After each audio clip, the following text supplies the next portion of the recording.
নারী মানে শুধু রান্নাঘরের ব্যস্ততা নয়, নারী মানে নিজের একটা শক্ত পরিচয়, যেটা সে প্রতিদিন নীরবে তৈরি করে।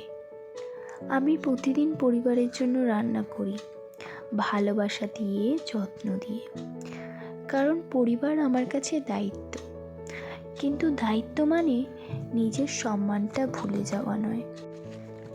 আমি ভালোবাসি, কিন্তু নিজের মূল্য হারিয়ে নয়।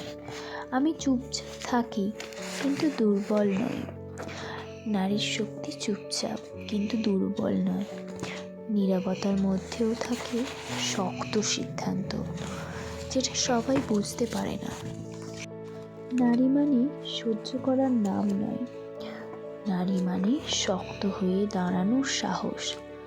আর সেই সাহসটা প্রতিদিন ছোট ছোট কাজের মধ্যেই জন্ম নেয়, এই রান্নাঘরের মতো। কারণ আত্মসম্মান ছাড়া কোনো ভালোবাসা টেকে না, কোনো সম্পর্কও সুন্দর হয় না। ভালোবাসা থাক, তবে আত্মসম্মানটা তারও আগে। ভিডিওটা ভালো লাগলে একটা লাইক, কমেন্ট, শেয়ার করবেন। Thank you.